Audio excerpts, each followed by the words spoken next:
warahmatullahi wabarakatuh. Perkenalkan, nama saya Madeline Markus dengan NIM J1A118112 jurusan Kesehatan Masyarakat, Konsentrasi Kesehatan dan Keselamatan Kerja angkatan 2018 Universitas Halu Oleo. Di sini saya akan membahas tentang antropometri dan survei konsumsi makanan.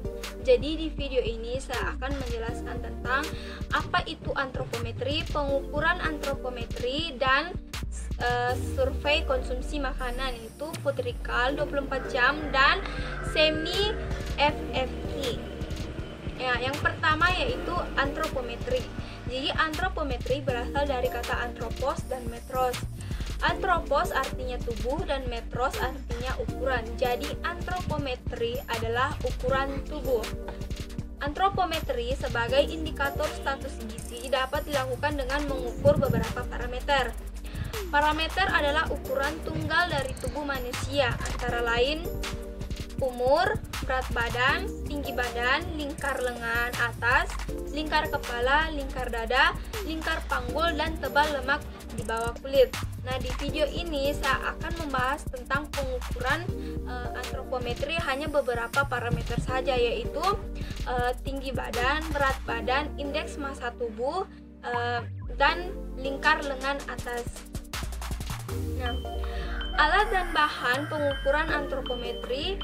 Alat yang digunakan yaitu mikrotois. Mikrotois digunakan untuk mengukur tinggi badan. Kemudian timbangan yang digunakan untuk mengukur berat badan, dan pitalila. Pitalila digunakan untuk mengukur lingkar lengan atas.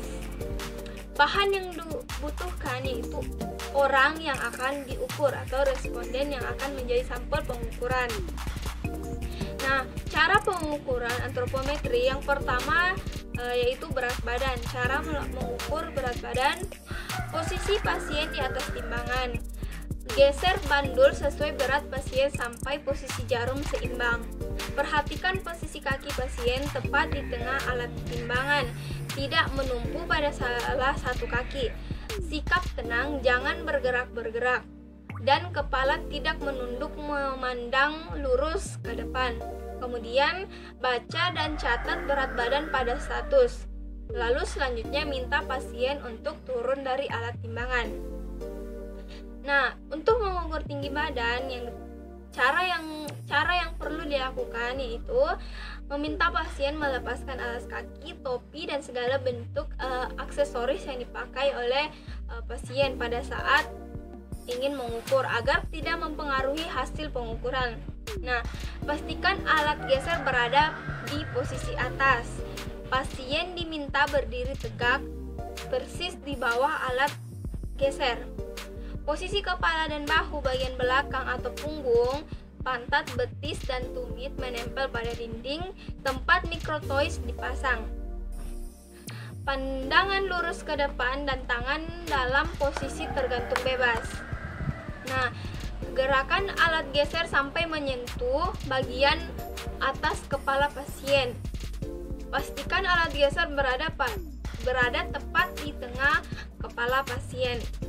Baca angka tinggi badan pada jendela, baca ke arah angka yang lebih besar.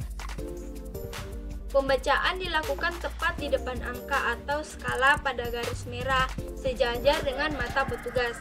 Nah, apabila pengukur lebih rendah dibandingkan yang diukur, maka pengukur harus berdiri di atas kursi agar hasil pembacaannya benar.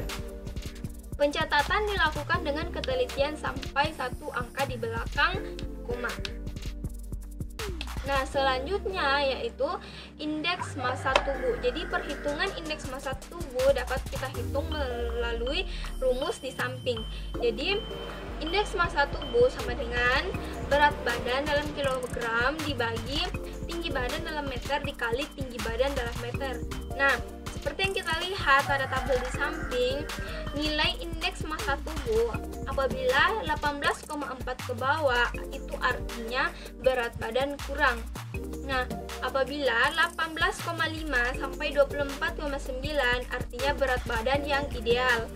Nah, 25 sampai 29,9 itu artinya berat badan lebih, dan apabila indeks massa tubuh 30 sampai 39,9 artinya gemuk, dan apabila indeks massa tubuh 40 ke atas artinya sangat gemuk. Nah, selanjutnya yaitu cara pengukuran lingkar lengan atau lila. Nah, pertama, tentukan posisi pangkal bahu. Kedua, tentukan posisi ujung siku dengan cara siku dilipat dengan telapak tangan ke arah perut. Tentukan titik tengah antara pangkal bahu dan ujung siku dengan menggunakan pita lila atau meteran. Nah, dan beri tanda dengan pulpen atau spidol. Bila menggunakan pita lila, perhatikan titik nolnya. Selanjutnya, lingkarkan pita lila sesuai tanda pulpen di sekeliling lengan pasien sesuai tanda atau di pertengahan antara pangkal bahu dan siku. Masukkan ujung pita di lubang yang ada pada pita lila. Pita ditarik dengan perlahan, jangan terlalu erat dan jangan terlalu longgar. Baca angka yang ditunjukkan oleh tanda panah pada pita lila atau ke arah angka yang lebih besar. Nah, kita masuk ke dalam pembahasan yang kedua, yaitu foot recall 24 jam. Jadi, alat dan bahan yang dibutuhkan dalam melaksanakan foot recall 24 jam yaitu kuesioner foot recall dan orang yang akan diwawancarai atau responden. Nah, cara pengukurannya, kuesioner foot recall 24 jam disiapkan.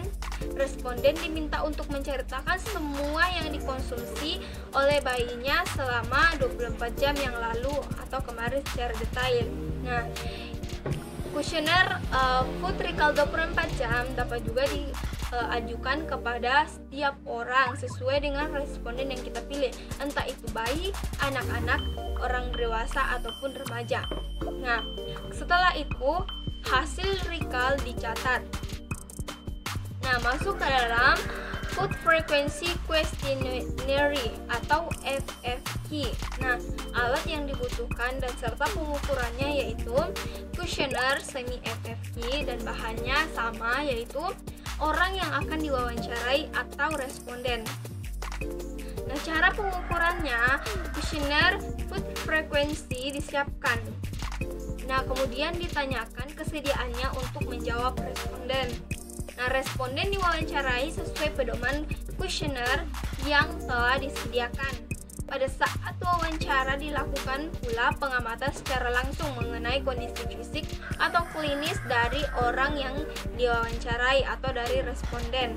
Nah, hasil wawancara dan pengamatan dicatat secara lengkap. Demikianlah hasil presentasi saya melalui video ini tentang antropometri dan survei konsumsi makanan. Semoga bermanfaat. Sekian dan terima kasih.